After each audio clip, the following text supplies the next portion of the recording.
think it's time we ask ourselves if we still know the freedoms that were intended for us by the Founding Fathers. They seem to be in full-scale retreat from spending cuts and are talking about raising people's taxes again. And I have only one thing to say to the tax increasers.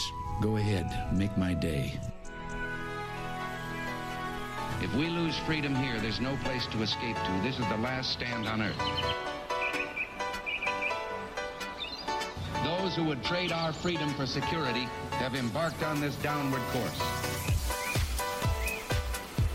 Whether we believe in our capacity for self-government or whether we abandon the American Revolution and confess that a little intellectual elite in a far distant capital can plan our lives for us better than we can plan them ourselves.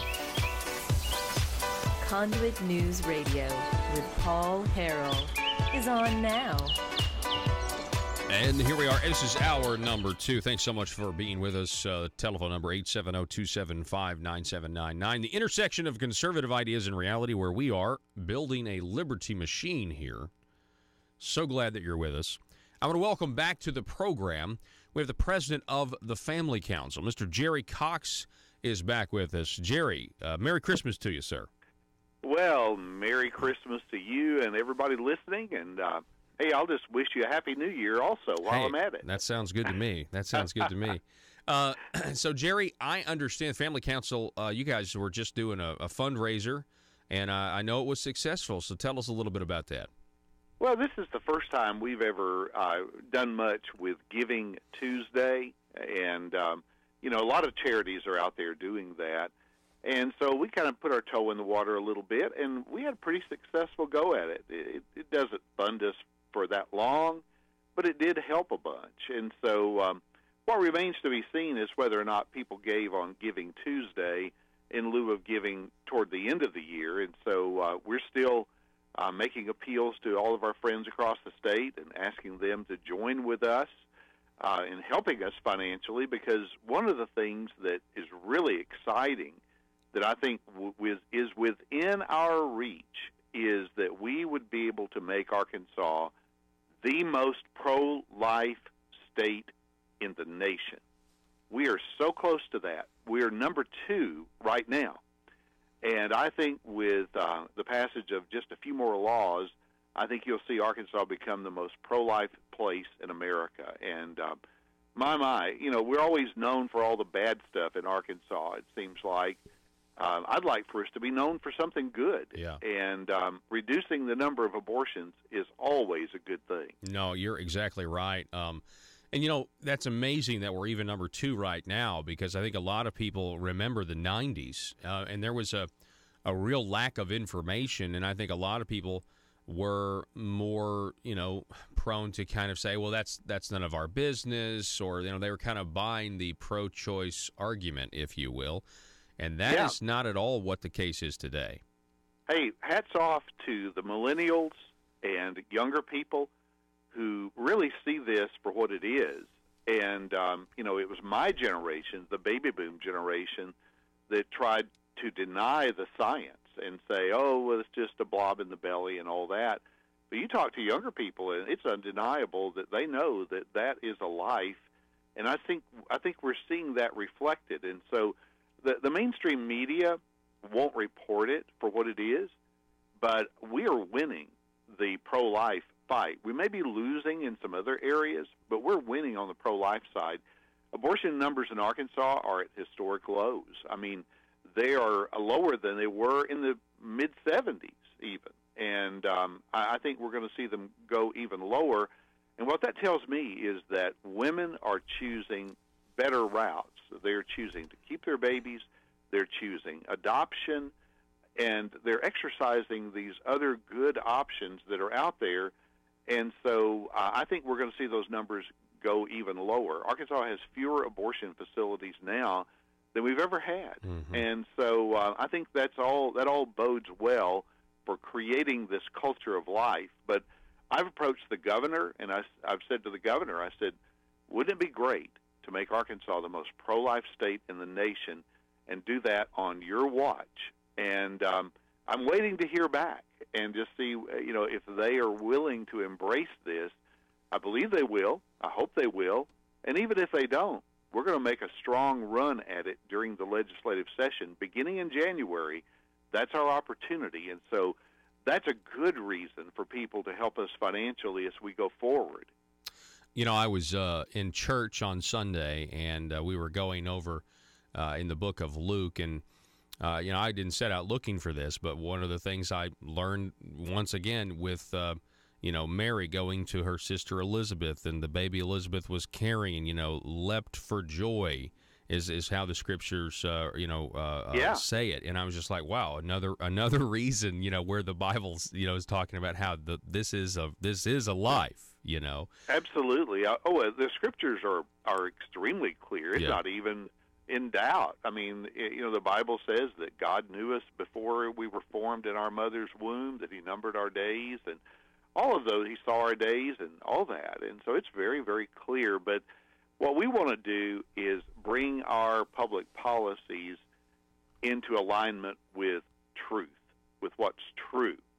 And since this is true, then we want to bring the public policies in line with that. And yes, women who have an unplanned pregnancy need help, and that's why we also support the network of pregnancy centers around the state that help women who have an unplanned pregnancy, who don't have anywhere to turn.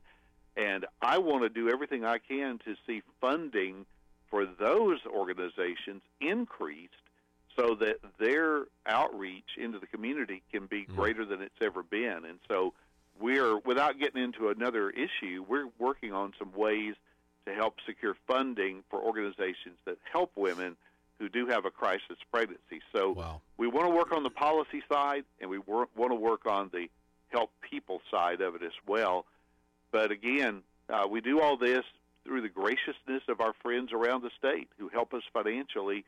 We're not a state agency. We're supported entirely by individuals and churches, and folks have been very good to us, and I appreciate that. We're talking with Jerry Cox. He's the president of the Family Council. Now, Jerry, you know, you mentioned that you're in the conversations, or you're having you know, some discussions with people telling you about what your goals are. Can you share some of those ideas with us that would make Arkansas, if implemented, the #1 pro-life state in the country? Sure.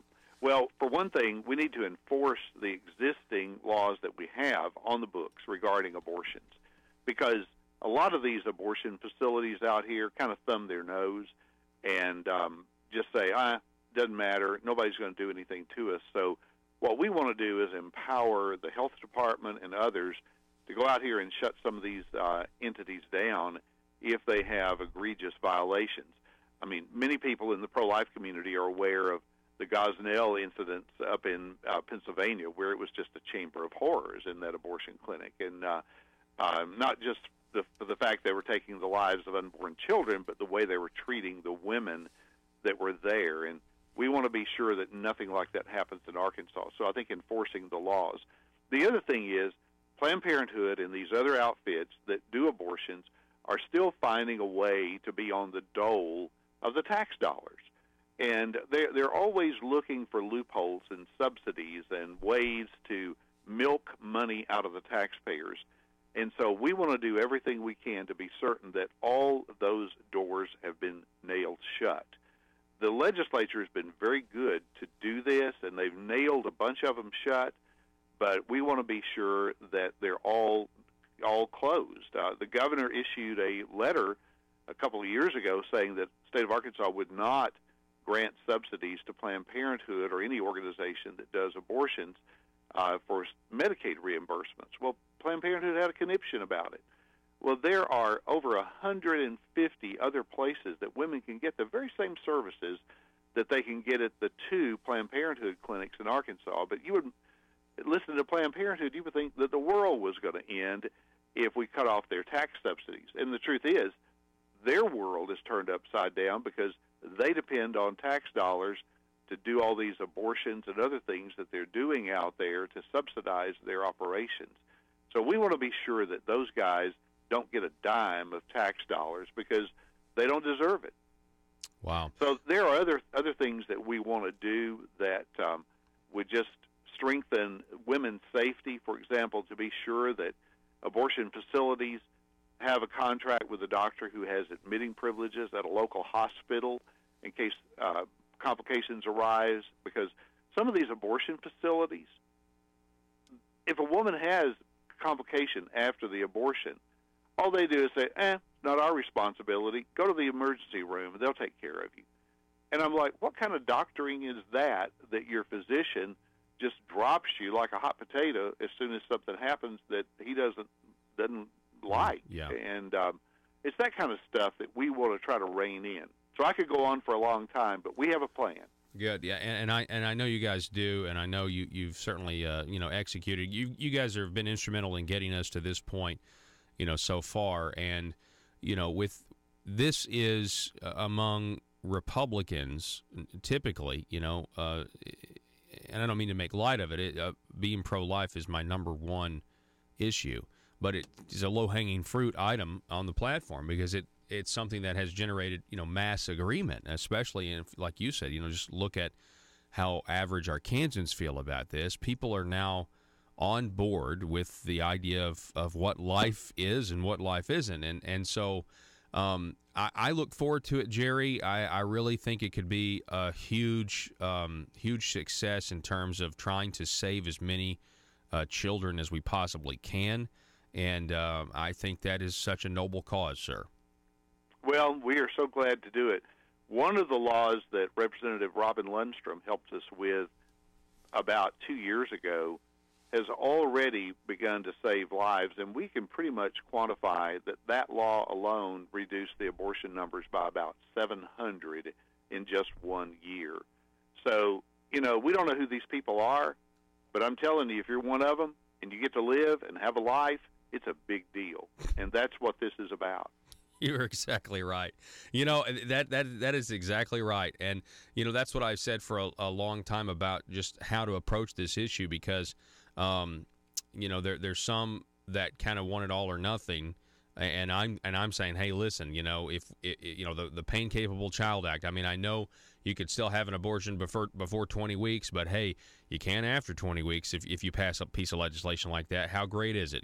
We're trying to save as many lives as we can, and so and eventually you do get down to the ending of the practice, if you will. Sure. So well, and I think we need to end the demand for abortion. That's the key. We need to make it unthinkable that people would even consider such an awful thing. And I think we're getting close to that because there is help for people out there if they'll call their local pregnancy resource center. There's help there. Mm-hmm. Yeah, and the people at those pregnancy resource centers, I know you know this, Jerry, but they're so anxious to forge a relationship with somebody who's in need, and it's out of that relationship that not only it eventually is their present situation alleviated as much as it can be, but their lives can begin to change in a positive direction. And I know those pregnancy resource centers, the people that work there, the women that work there, it's so much more than pregnancy. It's also about the intentional caring of the woman, of the mother, and that's absolutely, that's a huge it's deal. Life skills. They teach them how to manage their money, help them find a place to live. They'll help get maternity clothes, on and on, all kinds of services that they provide. That old silly accusation on the part of the pro-choice crowd that we don't care anything about the women or the babies, that's just a big lie. These pregnancy centers and churches out there are doing way more to help women than Planned Parenthood ever thought about doing. Mm-hmm. And so I think that's so important. But, there's another issue that's emerging on the East and West Coast, and that's assisted death. People used to call it assisted suicide, but it's people saying, you know what, I want my doctor to help me end my life. And it puts the doctor in a real quandary because they're supposed to be there to save lives. And so we're seeing that assisted suicide, assisted death movement come in from the sides of the country to where I'm afraid we're going to lose a respect for human life on the back end with elderly people, where we may transition to a point where it's like, well, okay, you're old and you're costing us a lot of money, so we're just going to give you an extra shot of morphine and put you on out. And that's a scary thing because you don't know where that slippery slope ends, but it's not in a good place. Yeah, no, I think that's certainly something to look and guard against for sure. Jerry Cox, it's always great to have you on the program, president of the Family Council. And go to familycouncil.org and find more about this great organization. Jerry, we appreciate it, sir. Hey, it's always a pleasure. All righty. You have a great Merry Christmas. Happy New Year to you too, sir. Thank you. All righty. Folks, we're going to take a break. Hey, coming up at the bottom of this hour, I can't wait to always thrilled to have this gentleman on, Robert Spencer, who's the director of Jihad Watch. I'm going to talk to him about, you got a new book out, The History of Jihad from Muhammad to ISIS, but we're going to talk to him about some current events. You don't really hear about ISIS that much in the news, so I want to know why. Is that because, I mean, I know they have been devastated, but I want to know where they're getting their funding. Like, because there's still a thing. Where are they getting their funding? And I also obviously want to talk about how there's a guy, Army Ranger, who was beheaded by an ISIS militant. That ISIS militant reportedly was killed in an airstrike by the United States. And so I want to talk about that as well. Anyway, stay tuned. We got a great rest of the show for you. It's sad that he's no longer going to be the chairman of the Permanent Select House Intelligence Committee. But I asked him about these FISA applications. I wonder, in the book, do you guys talk any about the importance of the American people needing to see this stuff? Yeah, we need transparency. So a couple of things. One is I'm urging the president to declassify all of the information that Devin Nunes is talking about, that he's outlined. The FBI interviews, the FISA applications that are currently not able to be seen. I think we need to see all of that for transparency's sake, so that we could see the exact evidence or the created evidence by the FBI agents who wanted to defeat this president and take it and basically lie before a FISA judge. And I think that's important. Secondly, I hope that we have further transparency by the report that Robert Mueller is going to issue at some point here, whether it's this month, next month, sometime early next year. Let's face it, times are tough for the Arkansas General Assembly. They're all waiting for the spotlight exposing public corruption to end, so they won't be under so much scrutiny. And during this time, what if you're a legislator and you need money? What if you're slapped with a huge expense? What if your check for consultant services is late this month? Or maybe you just need extra cash now until payday. When that happens, you can't wait. Hi, I'm Bobby Blackmail for the Arkansas Intra-Legislator Bank, your trusted source to over 135 lenders to get you short-term cash fast. Use the Arkansas Intra-Legislator Bank today, and you can have up to $12,500 cash in your checking account tomorrow. Dried-up bribes no longer coming from Medicaid entities? Handled. Extra cash until your hopeful acquittal? Done. And you'll be surprised at how easy it is to get extra cash. Just be an elected official and be comfortable with the status quo, and we'll connect you with a fellow legislator who is ready to loan. It's quick and easy. And don't worry if you can't make the payments, because the Arkansas Intra-Legislator Bank is designed to help you get through these tough economic times. There are other ways you can pay off your debt, like by voting the way the establishment wants, or by rewarding some with committee chairmanships. So forget about overdraft fees and the spirit of covetousness that sometimes overwhelms the best of lawmakers. Just remember, the Arkansas Intra-Legislator Bank for short-term cash between colleagues when you need it fast. Some transactions have long-term consequences. Paul Harrell, parody.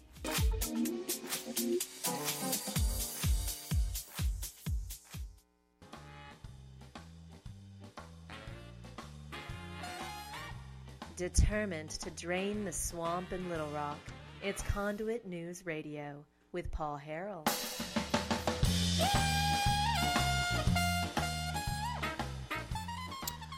Just checking here, we're going to have, I guess we've already started George H.W. Bush's, not his funeral, the actual funeral is at the National Cathedral tomorrow, but the casket, his body has arrived at the Capitol. People are paying their respects and that sort of thing. So everything is kind of tied up in that proceeding, I guess, really the whole week. And matter of fact, the whole week is essentially lost in terms of budgetary situation, because I think they're passing like a 2-week bill to extend the funding for the government, which would mean on the 14th, it would run out on the 14th. And a lot of people are thinking, okay, well, we got to have, there are other things people are thinking of, like, funding for the border wall, all of that stuff, because of the death of President Bush 41, has been really pushed back 2 weeks for the deadlines and things like that. And so we'll keep an update on that. Apple CEO Tim Cook, according to this Breitbart article, banning hate and division is the right thing to do. We have these, again, this is another example of these Silicon Valley giants who they believe, and this is not in dispute at this point, they believe that too much freedom, or let's just say they believe that freedom on their platform has no place in a 21st century society, because it's whether it's too hurtful or now I don't buy those. It's too hurtful, or it doesn't promote unity, and blah blah blah blah blah. That's not the real reason. That's propaganda. That's not the real reason these Silicon Valley tech giants feel obligated to stop freedom on their platforms and expression and things like that. The real reason is because they want to win.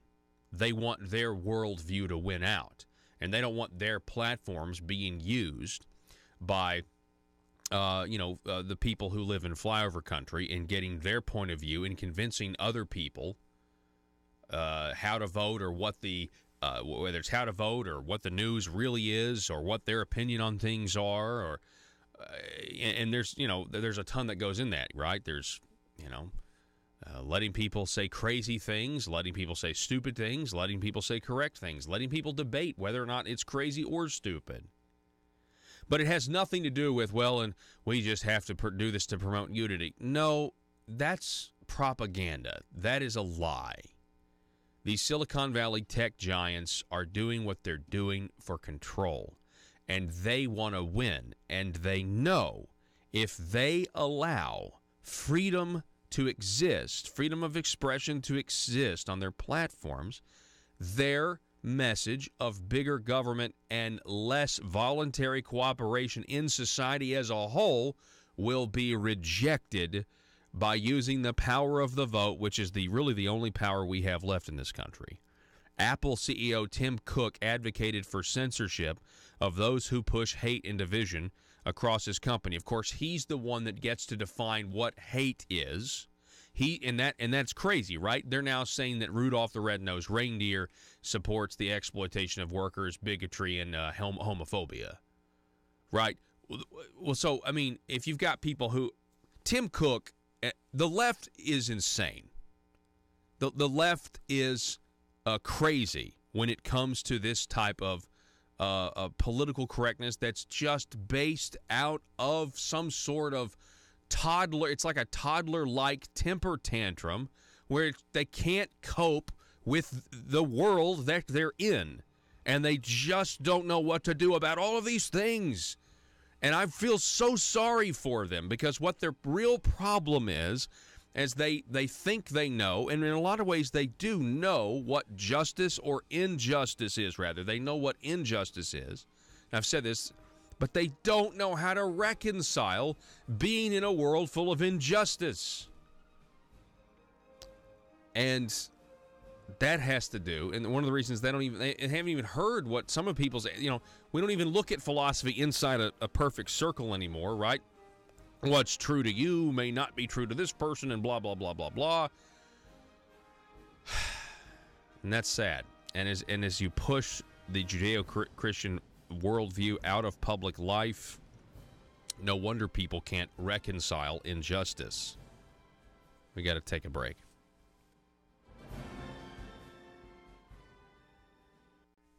We need to see that report, because we need to see just how political it is. Mueller's team says they're just following the evidence, and that may or may not be true.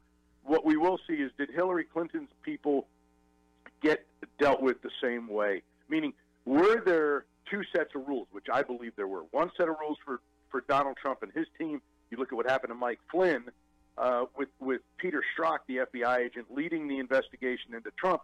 He interviewed Mike Flynn and then claimed that Mike Flynn lied to him. On the other hand, Peter Strzok, the same FBI agent, led the investigation into Hillary's emails and gave Huma Abedin and Cheryl Mills and Heather Samuelson immunity from prosecution, and that investigation went nowhere. It's two sets of rules depending on who you are, and that's what we don't do that in America. It's equal justice under the law, and that's what we're not seeing, and that's why this president fights back every day. He sees what's happened. He sees what the mainstream media does to him every single day in the lies and the fake news that he's that they claim, and it's just outrageous. And that's why this book. That's why we wrote Trump's Enemies. Look, this book is going to give you a behind-the-scenes look from our worldview. Two guys that talk to the president routinely and regularly, and we talk about his frustration. We talk about some of the incredible moments that we've had with him over the last year. I traveled with the president the day that John McCain's body was being flown back from Arizona to Washington, and I describe that in the book. We talk about many of the important times that we're together. I actually was on the plane the day that Paul Manafort was found guilty and Michael Cohen pled guilty that same afternoon. Wow. So we have some amazing times that we're with the president. We share those behind-the-scenes stories. It's a great read. I hope people enjoy it. There's also a 1-hour interview that we did with the President of the United States in the Oval Office.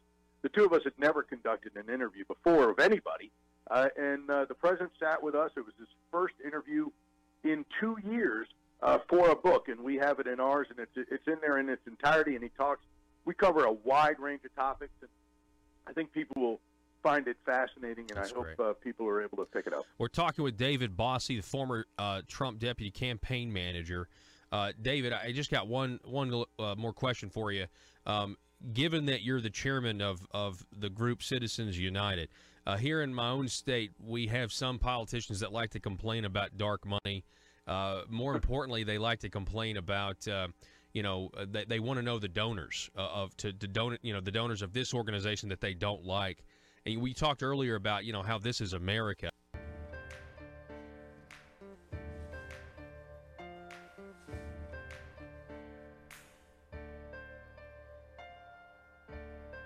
Bringing you your daily dose of truth.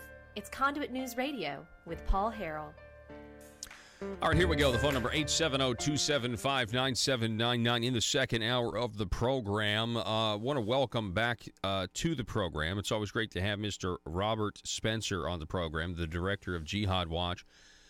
He's also author of the new book, The History of Jihad from Muhammad to ISIS. Robert, welcome back, sir. Great to be here. Thanks, Paul. Yes, sir. Go ahead, real quick. This book, obviously in the title, I know what you hope to accomplish, educating people on the history from Muhammad to ISIS. But tell us a little bit about how the book's been received and what are some of your favorite parts. It's been received very well. It's actually already in a fourth printing because it is demand was a lot higher than anybody expected.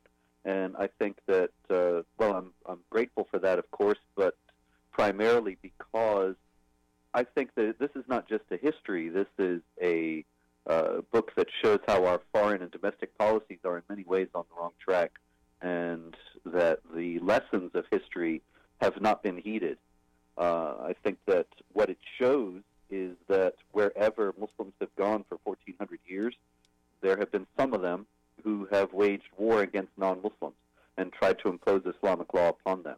And that the West is basing right now, we're basing our future on the idea that this is not going to happen here, although there's never been a place where it hasn't happened. So is that wishful thinking really wise? You mentioned foreign policy. So was there a shift in foreign policy from Barack Obama to President Trump when it comes to the radical Islamic world. Yeah, there has been, and it's altogether positive. For one thing, he recognized for the first time, no American president has recognized it before, that the Palestinian Authority has not really made any effort whatsoever to make peace with Israel, and that he made American aid contingent upon that, slashing it significantly, which was a very positive move.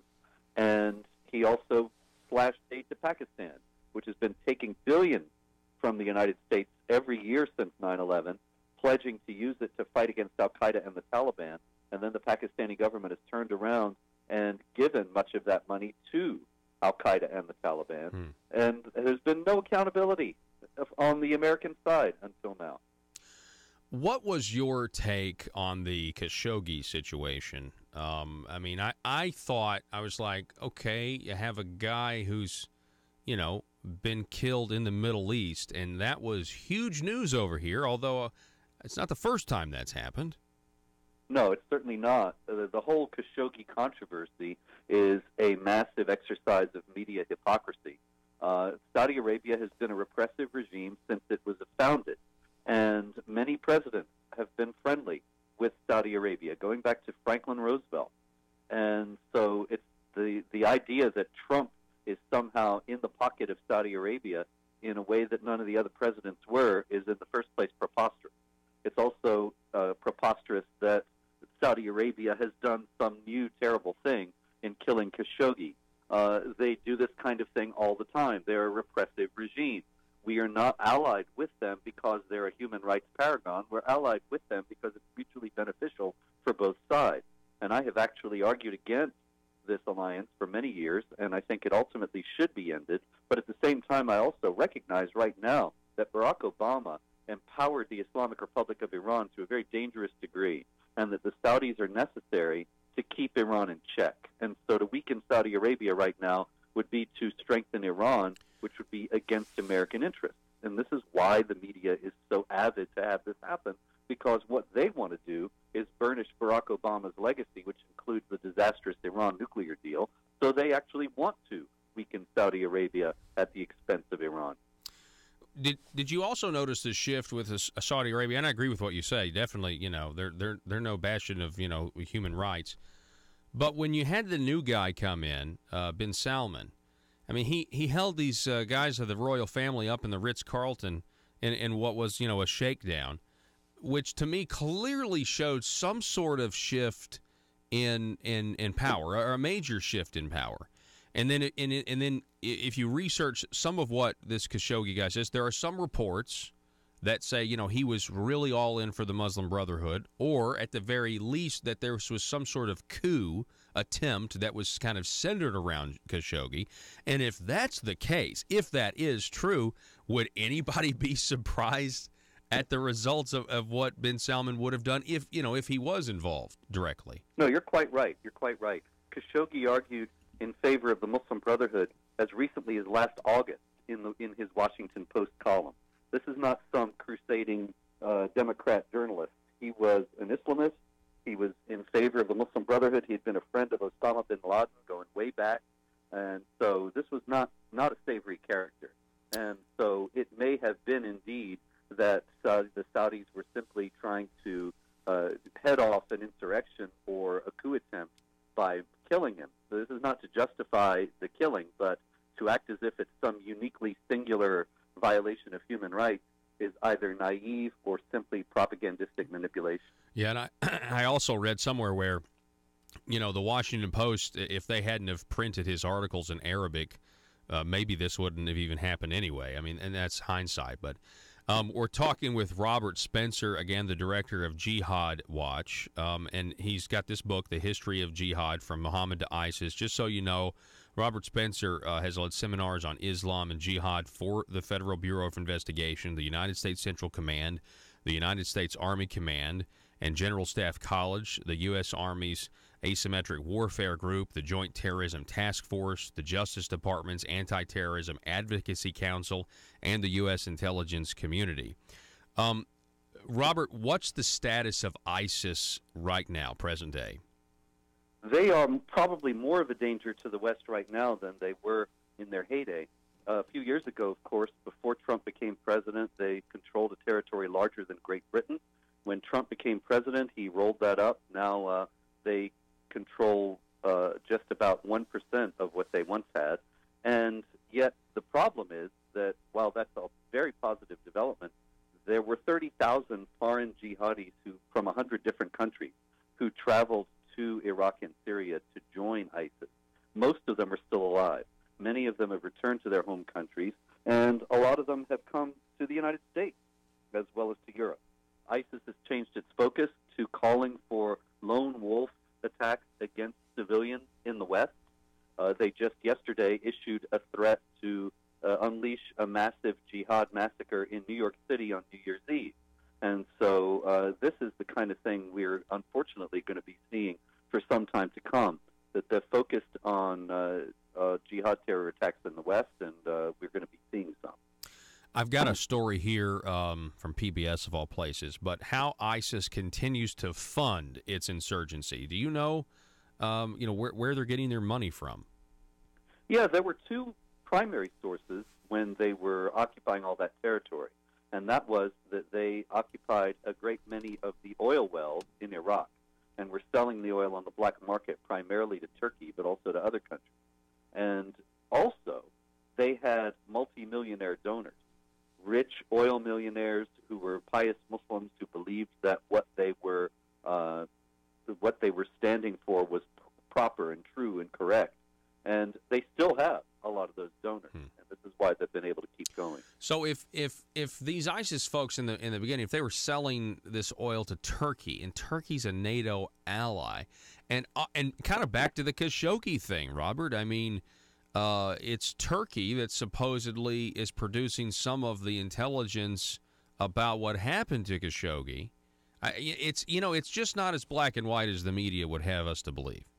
Oh, that's for sure. It's all very fishy because Turkey is supposedly a U.S. ally, supposedly a friend of the United States. It's a member of NATO and all that. But Turkey is increasingly hostile in reality to the United States. When John Kerry was Secretary of State, he went over to Turkey, asked them to stop buying the ISIS oil, and they refused. And they were repeatedly requested also to stop allowing jihadis to travel across Turkey into Iraq and Syria to join ISIS. And they constantly denied that that was happening, although there was abundant evidence of it, and they never did anything to stop it. And this is the source for much of what we know about what happened to Khashoggi. It's a government that is deeply hostile to the United States and is a rival to Saudi Arabia for leadership of the Sunni Islamic world. So they have every reason to exaggerate, to lie, to make this out to be much worse than it was. Okay, so can you tell us a little bit about what's going on in Yemen? I mean, we don't follow international news, as closely as other outlets. I mean, I know you do. So can you kind of give us a breakdown of that? Yeah. In Yemen, there is a war, in the first place, a civil war, and it is between the Sunnis and the Shia. The Sunnis have controlled Yemen for many years, and they are majority of the country. But there is a group called the Houthis, who are Shiites, and they are funded by the Islamic Republic of Iran, which is a Shiite nation, and they are fighting not only to gain control of Yemen, but also fighting against the Saudis, and have more than once lobbed rockets into Saudi Arabia targeted at Riyadh in an attempt to destabilize the Saudi government and ultimately to bring it down. The Saudi Arabia, we should remember, Saudi Arabia has a large Shiite minority, about 10% of the country, and they're concentrated in the eastern part of the country, which is closest to Iran, right across the Gulf, and is the place where most of the oil that Saudi Arabia has is located. And so the Saudis are very deeply concerned that that area could revolt, could ally with Iran, that Iran would help them break away from Saudi Arabia, and they would lose a significant portion of their revenue source.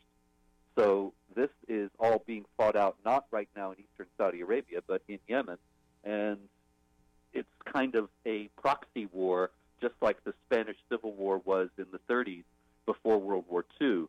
a proxy war between the West and Nazi Germany. Now we have this proxy war in Yemen between the Sunnis and the Shia, and specifically between Saudi Arabia and Iran. It's fascinating. Again, we're talking with Robert Spencer, the director of Jihad Watch. Okay, so you did mention earlier that, from Obama to Trump, there was a significant change in foreign policy when it comes to ISIS, and that it has, it's been significantly positive. And going forward, though, you also say ISIS is now a threat to the West, maybe even more, because they're calling for these lone wolf attacks. So I would assume that the next thing that needs to happen policy-wise has to do with an immigration policy. Is that right? No doubt about it whatsoever. And the president was right when he called for a ban on Muslim immigration. Of course, he was widely derided during the campaign as being racist and bigoted and so on. But look, this is the problem. It doesn't have to be permanent. He said until we figure out what's going on. And in reality, that would be until we figure out how to distinguish between peaceful Muslims and potential jihadi. That's a very difficult process, but there are actually methods by which it can be done. And the Israelis have perfected a great deal of this kind of vetting, and they use it in airport security and in other areas. And we could adopt similar measures in immigration reform and take care of this problem. But right now, the reality is that there is no reliable way to distinguish jihadis from peaceful Muslims, and so we have a choice. We either let in harmful people or we keep out some harmless people. For years, we have brought in the harmful people because we've been told that to do otherwise would be racist and bigoted. And the president has decided to opt for the other choice, and he's instituted these travel bans, which were very limited, in trying to keep out some of the harmful people. And, of course, he's been derided as racist and so on.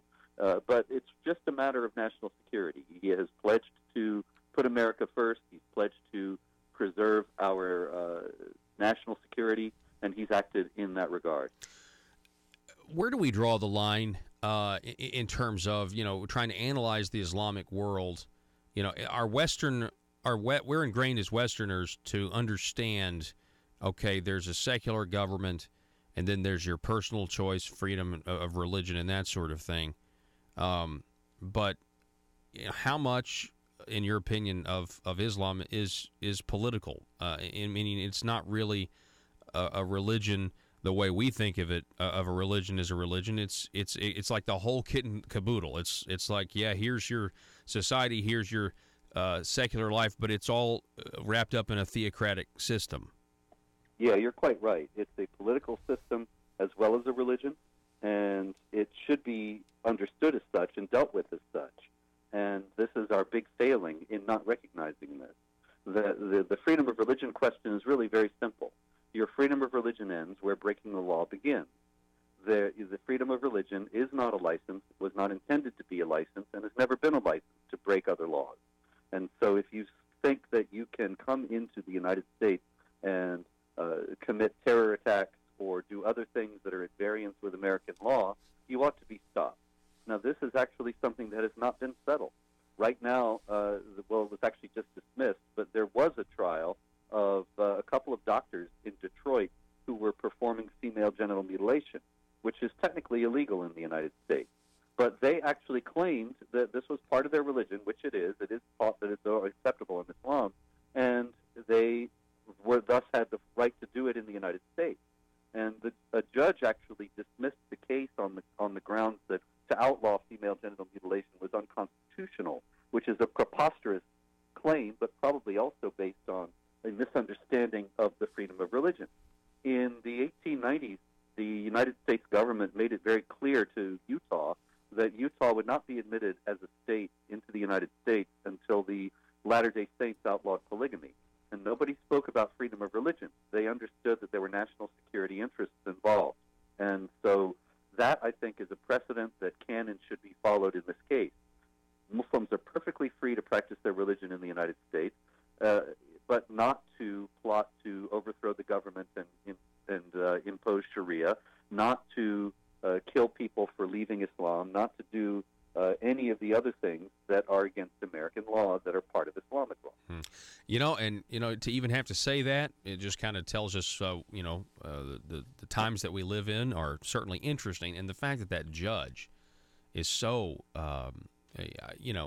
is so dense, and his judicial philosophy is going to say that you can't outlaw genital mutilation. That is just absolutely insane. And it's just very double-minded considering what our society claims to stand for. Robert Spencer, director of Jihad Watch, new book, The History of Jihad from Muhammad to ISIS. It's always great to have you on, sir. Thank you so much. Thank you. All righty. Folks, we're going to go to break, and we're going to be back here in just a moment. Are you an Arkansas small business owner and tired of government making it harder and harder to survive? Conduit News Radio would like to interview you about your company. Tell us what you do and how you do it, and let us highlight your business as the backbone of Arkansas's economy to a statewide audience. Some politicians and bureaucrats may take you for granted, but here at Conduit News Radio, we put small business first. It's the Conduit News Radio Small Business Spotlight. Call us today to schedule your interview. It's free. 870-275-9799. That's 870-275-9799. Russellville-based firearms manufacturer Omega are making clones of the most notable German firearms in the world. These delayed rotor-lock firearms have been and are currently used by law enforcement and military worldwide. At Omega, they manufacture their guns right here in Arkansas and produce the best reproduction in the marketplace that comes with a complete 5-year warranty. At Omega, they take firearm manufacturing seriously and offer discounts to active and retired law enforcement. Whether you're using Omega firearms to defend the public, defend your family, or for target practice, Omega has your back. For pricing, go to omega-guns.com. That's omega-guns.com. If you're like me, you believe that small business is the heart of Arkansas's economic engine, and it should be viewed that way by the politicians in Little Rock. Conduit for Commerce also believes, like you and I believe, policies that achieve less regulation and lower taxation help small business in Arkansas thrive. Other policies like small, constitutionally consistent government and reducing citizen dependency on government keeps it from growing and expanding its influence on our daily lives. Conduit for Commerce works every day to educate the general public and legislators on these important priorities in the name of Arkansas small business. By the way, contributions to Conduit for Commerce are tax deductible. Log on now to conduitforcommerce.org and click on Contact Us on the right side of the page. That's conduitforcommerce.org. Go there now and learn the facts on protecting small business in Arkansas.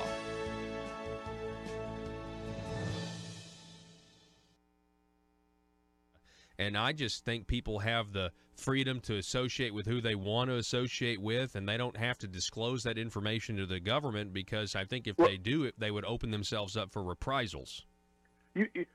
I think just the American people are very smart, and all you have to do is turn the television on and see what happens to people who walk down the street with a "Make America Great Again" hat on. Okay, just look at what happens when you're Sarah Sanders and you walk into a restaurant. Look what happens to folks who support this president are attacked at every turn, physically attacked, and their businesses are attacked. So if you don't think, and by the way, this is equal on both sides. You know, our founding fathers believed in anonymity.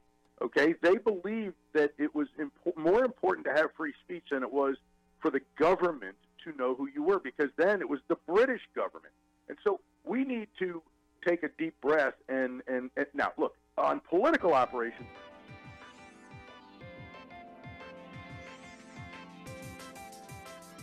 Conduit News Radio with Paul Harrell is building a liberty machine. Find out more at conduitnews.com.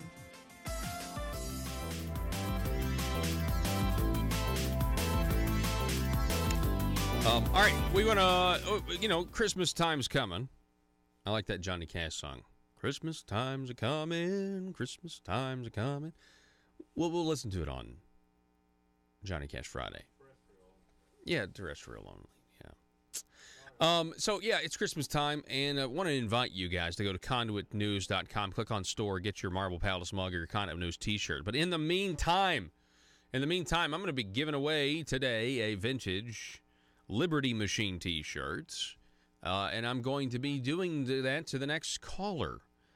So feel free. We're going to give away this T-shirt here in the next 5 minutes. You can call 870-275-9799. That's 870-275-9799 if you want to try to get a free T-shirt. All right, here we go. We have, just to review, all right, we have radio stations, after complaints, they're ceasing to play the song Baby It's Cold Outside because it's a little too rapey. We talked about how the left will never be appeased. You know, first it was Christmas to winter holiday, and now it never ends. It never ends. We also talked about what that meant for every rock and roll song ever. Also, Rudolph the Red-Nosed Reindeer. It actually is an exploitation of workers. It's a story about a lack of acceptance, sexism, bigotry, bullying, verbal abuse. Instead of Rudolph overcoming his red nose, the leftist Democrats would have much rather he get on disability, join a union, and vote for Hillary Clinton. We also have a great piece over at conduitforaction.org. That's conduitforaction.org. Headline here, "We agree Republican unity is needed." Be sure to check that out. And that interview that we just did with Robert Spencer from Jihad Watch, you have to check it out if you missed it. It'll be up at conduitnews.com at some point this morning. But his take on Khashoggi was really exactly kind of what I've been thinking. It just doesn't make any sense that this has been as big of a news as it is. But it's a way to undermine Trump. As the proceedings continue for George H.W. Bush, some people are noting that the leftist media's praise for the former president is actually a veiled attempt to criticize President Trump, and I think I would certainly be sympathetic to that.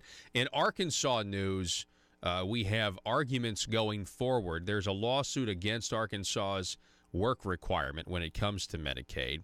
The state government and the U.S. is now trying to tell the judge, look, you need to throw this lawsuit out. We'll talk about that tomorrow.